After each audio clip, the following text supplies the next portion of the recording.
Oke, gitu ya. Jadi ada perubahan luas yang disebabkan oleh satu sisinya berubah. P-nya berubah kan, luasnya berubah ya nggak? Si kumparannya berubah. Nah, ini baru kumparannya aja. Karena tidak terjadi apa-apa kan, kumparan nggak dihubungkan kemana-mana. Hanya ada kumparan atau ada kayak kabel, terus ujung kabel ke kabel lagi kan nggak terjadi apa-apa ya. Nah, agar terjadi sesuatu, kita kasih medan magnet. Misalnya, saya kasih medan magnet yang arahnya masuk ke dalam bidang ini. Jadi ada medan magnet yang arahnya masuk, ya.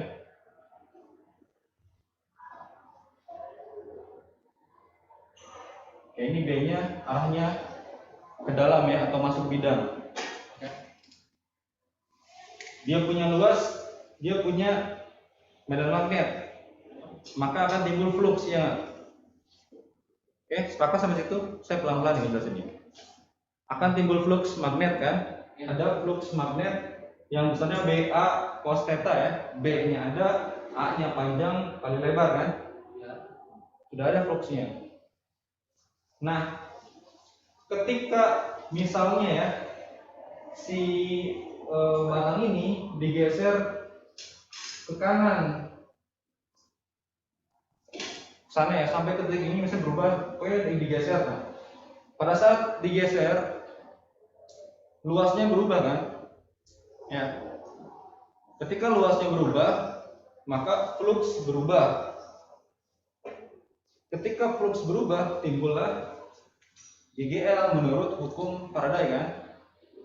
Ya, jadi nanti di sini timbul, saya masukkan ya, delta flux per delta T ini B A cos theta ya per delta T. B sama cosnya kan nggak berubah ya, kita keluarkan ya, B ya, B cos theta delta A per delta T ya.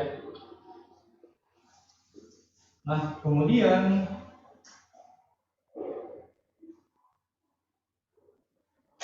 luasnya juga yang berubah, nggak dua-duanya kan, nggak dua sisi. Iya. Hanya P-nya yang berubah, nggak L-nya kan.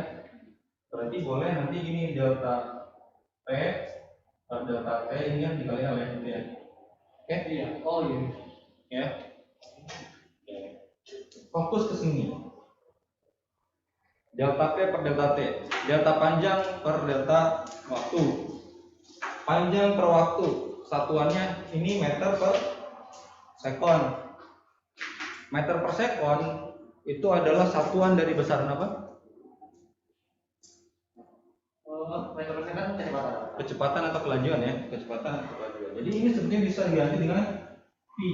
Seberapa cepat si batang ini atau si penghantar ini digeser ya. Itu V-nya. Berarti nanti kita bisa ubah ini dengan V. Kemudian lihat cos theta ini, kita fokus sekarang ke cos theta-nya. Ini B-nya masuk, A-nya kemana? Arah vektor A-nya kemana? Ini luasnya nih, luas bidangnya ini. Kemana A-nya? Vektor A-nya kemana? Kemana? Kemarin kita sudah belajar bahwa vektor A itu tegak lurus dengan bidangnya. Jadi kalau bidangnya ini, kemana tegak lurusnya? Masuk atau keluar ya? Oh iya. Masuk atau keluar? Iya. Katakanlah kita ambil yang masuk. B-nya masuk, A-nya masuk. B-nya masuk, A-nya masuk. Sudutnya 0 derajat kan? 0. Cos 0 berapa? Ya 1. Cos 0 1 ya? Ya. Oke, berarti kita boleh turunkan nanti rumusnya menjadi B L-nya dari L dikali ini Pi. Oh, ya, ini rumus akhirnya. Mau hafalin cuma ini doang juga nggak apa-apa, ya. Yang pasti kalian harus paham ini kenapa dari sini bisa berubah ke ini. Intinya ada perubahan di satu sisi, gitu. Jadi kecepatan perubahan. Ini GGL-nya. Kalau ditanya arusnya, kadang di soal nanya arus I. I-nya berapa? Berarti I-nya itu GGL dibagi R kan? Iya. Dari mana? Dari V GGL sama dengan dikali IR gitu kan? Nah, jadi ini ya. Nah, udah dapat I-nya. Pertanyaan kedua adalah kemana arah I-nya? Di kumparan ini searah jarum jam atau berlawanan arah jarum jam? Atau lebih jauhnya misalnya ini titik A, ini titik B misalnya. Dari AB kemana? Di sini kemana arahnya? Di sini kemana arahnya? Di sini kemana arahnya? Di sini kemana arahnya? Di empat sisi itu kemana arahnya? Ya. Nah, kalau menentukan arah arus ini kita menggunakan hukum lens kayak gini nih. Kan untuk besarnya mah pakai ini kan nggak perlu aturan tangan kan? Betul. Kalau yang ini sama, ini juga untuk menentukan GGL mah nggak perlu aturan tangan kanan ya kan? Arusnya bahkan untuk nyari besarnya nggak perlu aturan tangan kanan, tapi untuk nyari arahnya perlu. Nah, hukum lens di sini gini. Karena V ini digerakkan ke kanan, fokus pada ini ya, pada XY ya. Si hambatan XY ini fokus pada XY. Karena dia digeser ke kanan, maka secara otomatis dia akan menerima gaya magnet yang arahnya ke kiri. Jadi berlawanan dengan V. Ini dia akan menerima gaya magnet F magnet. Ya. Selalu gitu nggak? Selalu gitu. Jadi misalnya si batang XY digesernya ke kiri, berarti F-nya kemana? F-nya ke kanan. Jadi berlawanan dengan V-nya. Kenapa kayak gitu ya? Hukum lens, jadi berlawanan, V sama F-nya akan berlawanan. Nah, kalau udah kayak gini kita bisa nyari arah I di XY ya. Fokusnya di XY yang digesernya, ya. Kita bisa cari arah arusnya menggunakan aturan tangan kanan gaya Lorentz yang ini. Ini F, ini B, ini I. Ya. Ya. F-nya sekarang ini kemana? F-nya kemana? Kiri. Berarti tangan kita F-nya ke kiri ya. Jari tengah kalian ke kiri. B-nya masuk atau keluar? Masuk. Masuk berarti ke sini ya, gini ya. F-nya ke sini, B-nya masuk, I-nya otomatis ke atas kan? Iya. Nah, berarti di sini I-nya ke atas. Berarti di sini ke kiri, di sini ke kanan, ke atas, ke bawah, sama ini ke kanan, jadi muter. Nah, dalam soal kalian perhatikan nanti setelah dapat ini arahnya ke atas, kiri, bawah, kanan. Lihat soalnya apa yang ditanya nih. Kebiasaan kalian kan gitu ya, suka lupa. Jadi tolong diingat-ingat. Misalnya soalnya nanya gini, berapa arus yang mengalir pada rangkaian, pada hambatan, pada R, dan kemana arahnya? Nah, bisa jadi kalian jawabnya ke atas arahnya, karena ini ngomongin ini. Padahal yang ditanya ini. Untuk cari arus pakainya batang XY. Ya, karena yang dapat gaya batang XY, bukan AB, bukan. Oh. Ya, tapi dari arah ini kita tentukan, oh ini berlawanan arah jarum jamnya. Jadi si R ini arahnya dari A ke B gitu. Ya. Ya saya paham kalian sebenarnya tahu lah, cuma harus teliti ya. Kuis kemarin juga kalian gitu banyaknya nggak teliti. Banyak nggak teliti banget kuis. Kuisnya udah ada nilainya kan di sekolah ya. Ya kalau nilainya bagus ya syukur, kalau enggak berarti belum belajar lagi aja gitu ya. Dan kalau kuis di sekolah, tolong sebagimanapun caranya jangan ada yang kosong jawabannya. Kalau kosong nanti nyusahin diri kalian sendiri. Karena kalau kosong poinnya nggak bisa diapain. Udah habis aja 0. Tapi kalau diisi meskipun salah, saya akan kasih poin kalau saya jawabannya. Oke. Oke, ini. Oke, coba kita tes yang ini ya. Misalnya misalnya batangnya udah sampai kanan nih. Udah habis sampai kanan nih. Sekarang dia mau digeser lagi ke kiri. Kemana arah arusnya? Di XY kemana arah arusnya? Di batang XY. Digesernya ke kiri sekarang. Kemana? Iya. Ke bawah ya. Betul. Jadi tinggal dibalik lagi kan? Oh iya. Tinggal dibalik. Tapi kalau misalnya mau ngecek, ya B-nya tetap masuk nih. F-nya sekarang ke kanan kan? Iya. Berarti I-nya ke bawah. Bisa ya? Bisa lah kayaknya. Bisa ya. Diam-diam aja kayaknya. Oke. Ya. Terus silakan dicatat dulu sama dipahami dulu. Oke. Sebelum nanti saya lanjutkan ini yang ini. Ini ada foto.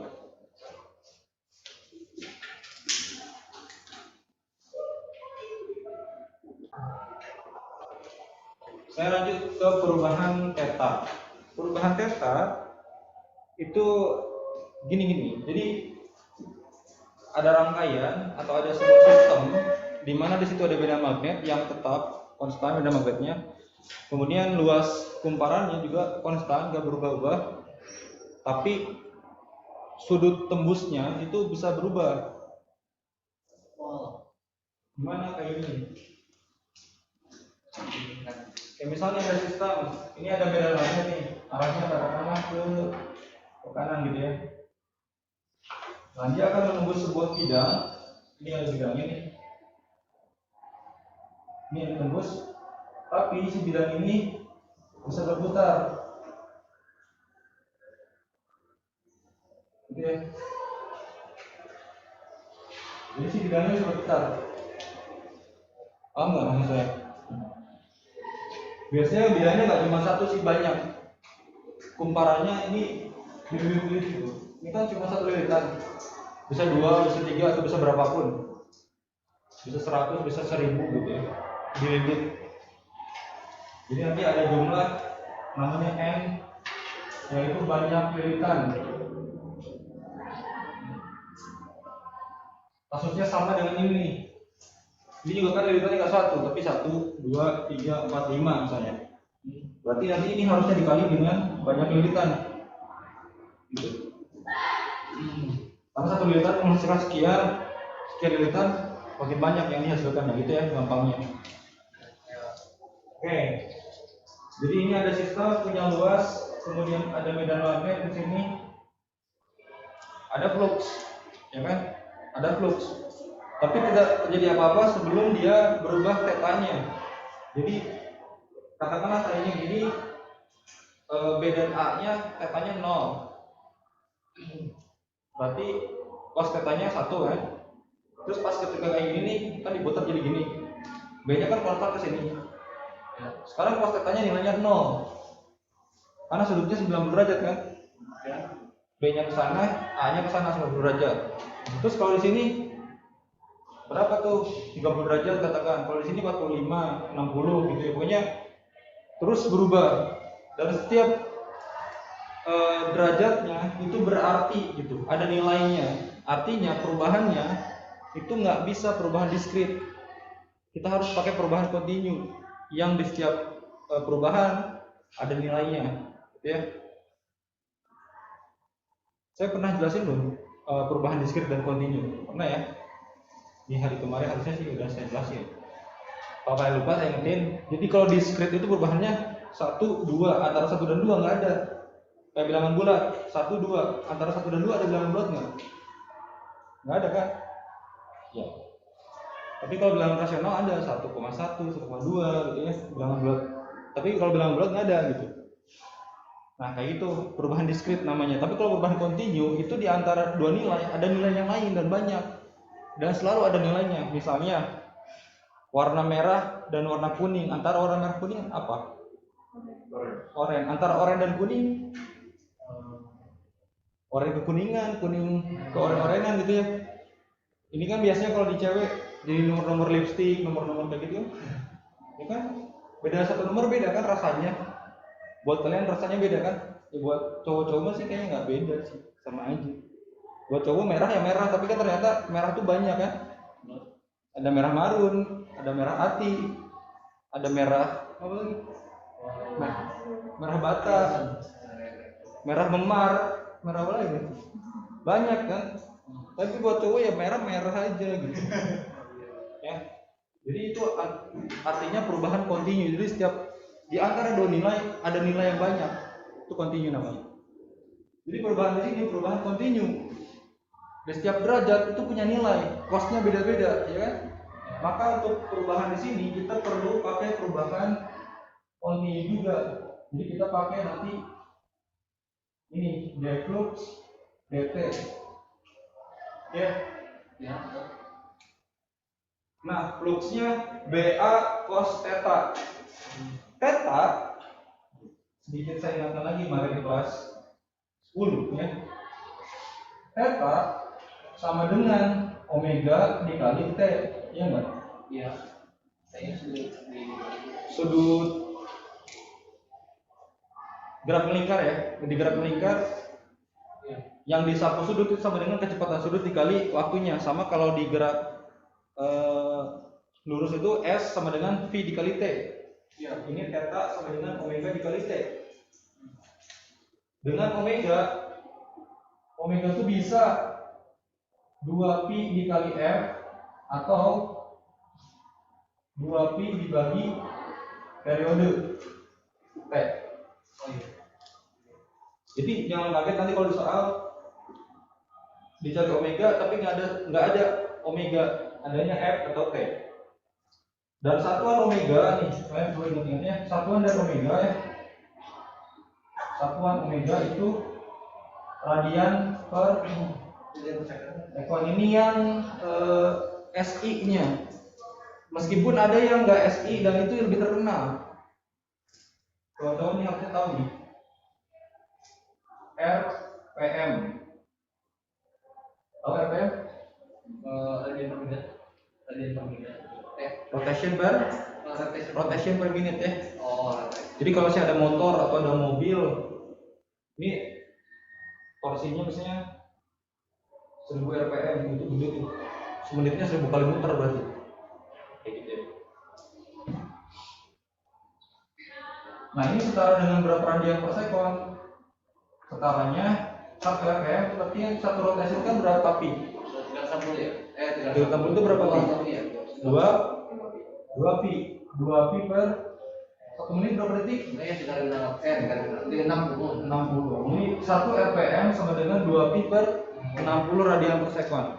Jadi kalau di soal nanti diketahui misalnya sebuah pembangkit listrik memiliki kecepatan sudut atau kecepatan putaran 200 rpm. Berarti 200 rpm dikali 2 pi per 60 berapa tuh? Berapa radian per sekon gitu ya. Jadi diubah dulu, jangan langsung dikali 200 dikali gitu. Tapi diubah dulu ke radian per sekon, jangan langsung dimasukkan ke sini. Ya. Nah, dari yang sini akhirnya formula persamaan jadi ini ya. ddt dari B A cos omega T kan ya, karena tetanya kita ganti dengan omega T. Oke, sampai situ. Selain cos omega T, B dan A ini kan konstan. Jadi kita keluarin, kita pindahin ke sini gitu. Kita rapiin. Di N B A D dt dari cos omega T. Oke, ini turunan trigonometri ya. Turunan trigonometri. Turunan dari cos omega T apa turunannya? Kita turunan yang min N B A. Turunan dari cos omega T apa? Ayo, saya nungguin nih. Turunan dari cos omega T udah belajar kan? Turunan trigonometri. Ayo dipakai nih saatnya. Kapan lagi kalian dipakai?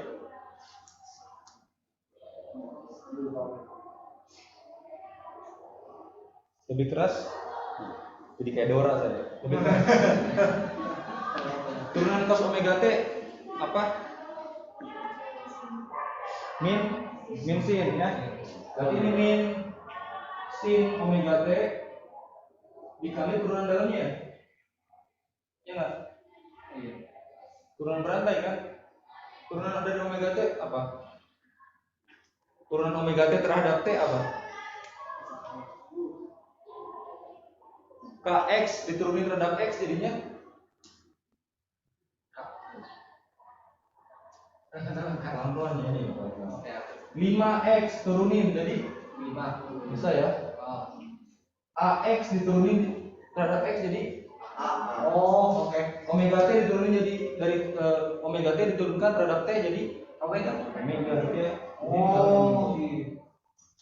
Sehingga nanti rumusnya jadi min kali min plus jadi n b a omega nya saya pindah ke sini ya. Sin omega. Ya, ini persamaan akhirnya.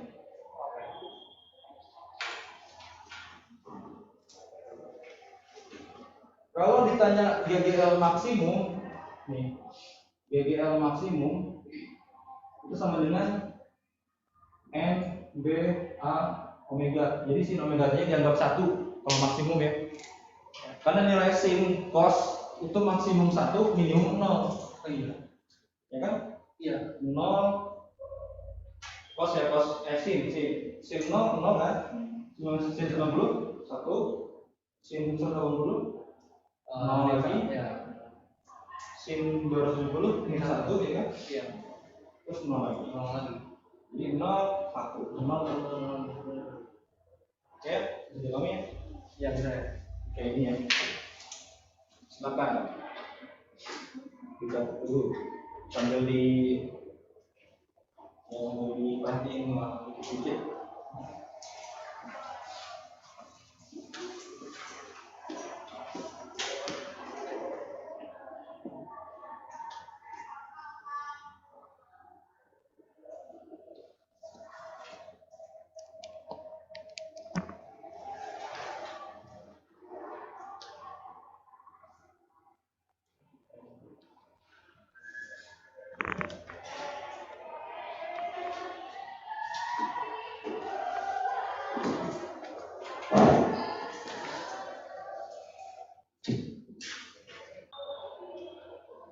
Oke. Perhatikan gejalanya ya. Ini ada induktor dihubungkan ke sumber tegangan. Terus ini ada saklar nih. Ya, induktor, saklar, GGL ya, GGL DC. Tadinya di sini arusnya berapa? Nih, masih terbuka nih arusnya di yang nggak ada ya? Gak ada arus, artinya 0 ya. Arusnya 0, pas ditutup jadi ada kan? Ada. Katakanlah 1 gitu. 0 1 0 1 ya. Simbol power itu 0 1 0 1. Ya kan power kayak gini kan? Oh iya benar. 0 1 0. Jadi tadinya 0 jadi 1 jadi ada kan? Nah, ini kan induktor itu ya. Bentuk fisiknya itu solenoid. Tahu solenoid ya? Paper, rapat. Tapi dia dari tembaga atau dari kuningan gitu. Jadi betul solenoid. Induktor ini betul solenoid, makanya simbolnya ini. Ya, jadi solenoid sebetulnya induktor itu. Tapi rapat. Nah, si induktor ini, solenoid ini, ketika dikasih arus, itu kan akan menghasilkan medan magnet kan di sekitarnya. Ya, di dalamnya, di sekitarnya dia akan menghasilkan medan magnet. Sepakat ya? Di bab sebelumnya kita udah belajar. Nah, tadinya 0, nggak ada kan medan magnetnya. Terus ketika dinyalakan jadi 1, jadi ada medan magnet kan? Ada. Nah, ada perubahan medan magnet berarti kan? Tadinya ada, tadinya nggak ada jadi ada. Iya. Kalau ada perubahan medan magnet berarti ada perubahan flux. Ya. Oh iya. Kalau ada perubahan flux berarti ada GGL. Jadi dia bisa menghasilkan GGL dirinya sendiri. Oh. meskipun sementara. Sampai kapan ya? Sampai perubahannya selesai. Kan GGL itu ada kalau ada perubahan. Kalau perubahannya udah selesai, udah berhenti, ya nggak ada perubahannya, nggak ada GGL-nya berarti kan? Ya. Jadi saat 0 sampai 1 ada tuh sementara dihasilkan GGL di sini. Gitu. Nah, nama GGL-nya disebut dengan GGL induksi diri. Jadi dia menginduksi dirinya sendiri akibat perubahan arus tadi. Perubahan arus menyebabkan perubahan medan magnet, perubahan medan magnet menyebabkan perubahan flux menimbulkan GGL. Itu ya rentetannya. Oke. Nah, untuk mencari berapa besar GGL-nya, GGL induksi diri itu min L delta I per delta T atau min L DI dt kalau dia kontinu perubahannya. Ini ya. Contoh alatnya gimana? Nah, dari 0 ke 1 dia kan menghasilkan GGL.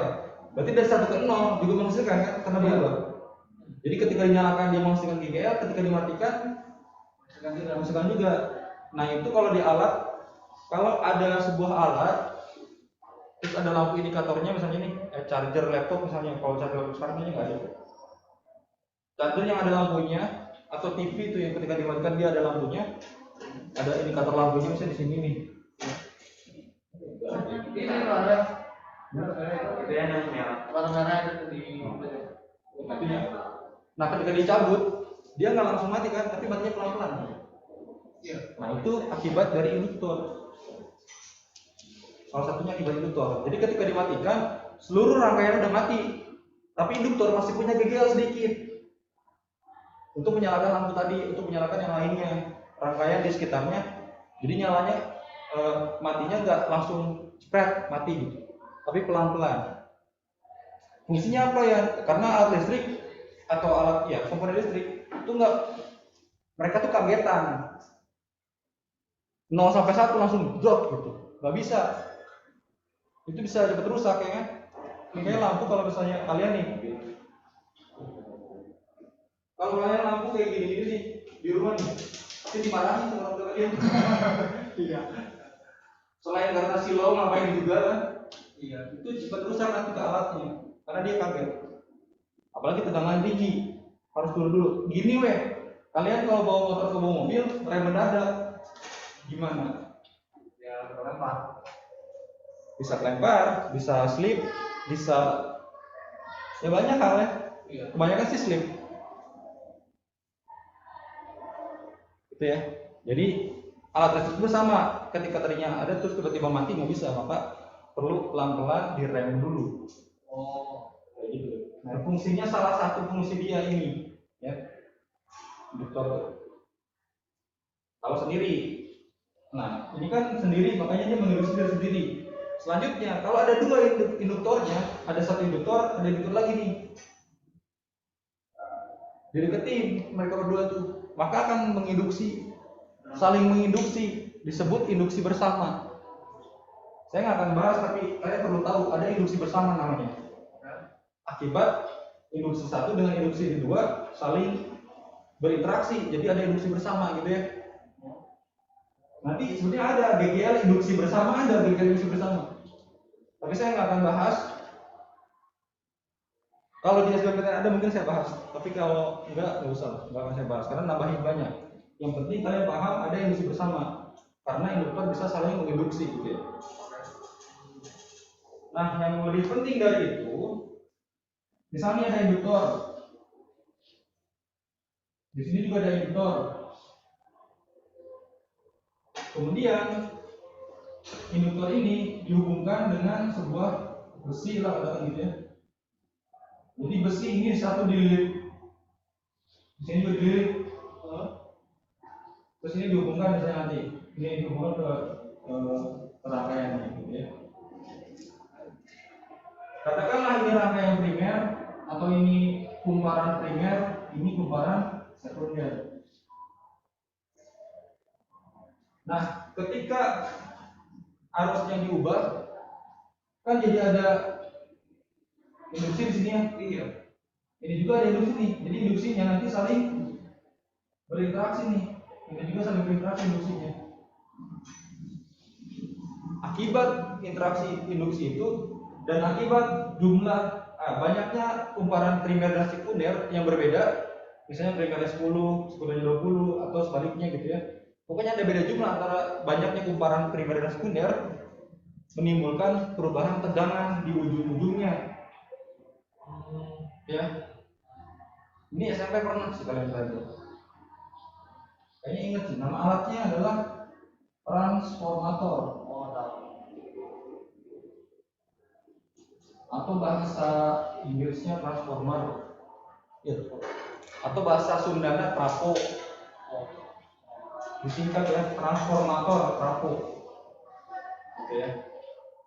Dan jenis transformator ada dua, ada step up, ada step down. Step up, step down. Seperti namanya, step up, naik. Apanya naik? Tegangannya. Step up, tegangannya naik. Kalau step down, tegangannya turun. Jadi primer 10, sekunder 20. Step up, step down. Step up ya. Primernya 5, sekundernya 2. Step down. Tegangannya ya, ini tegangannya yang saya omongin. Bukan arusnya, karena kalau arus kebalik pasti. Ya. Jadi pembagian step up, step down adalah tegangan yang kalian lihat. P-nya yang dilihat ya. Oke. Kemudian setiap alat listrik apapun ya, alat apapun bahkan nggak cuma listrik, itu pasti punya yang namanya nilai efisiensi. Efisiensi simbolnya gini. Ya. Dibacanya eta. Ini teh eta. Eta sama dengan daya output dibagi daya input dikali 100%.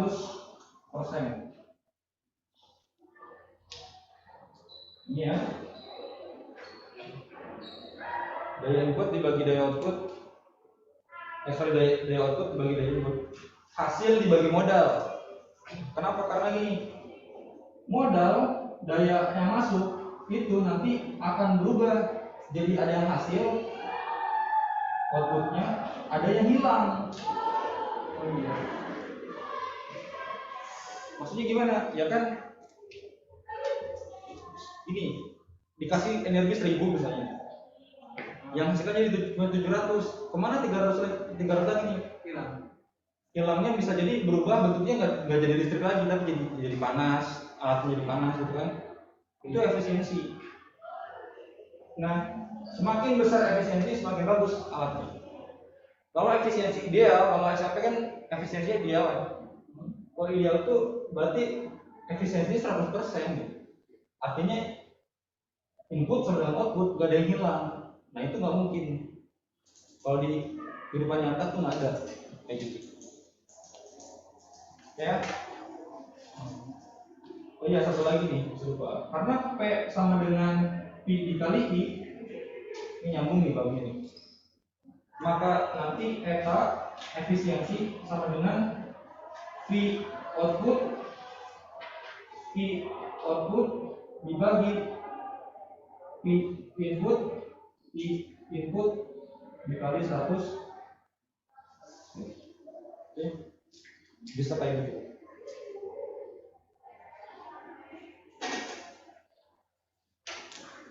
Oke, materinya sudah selesai.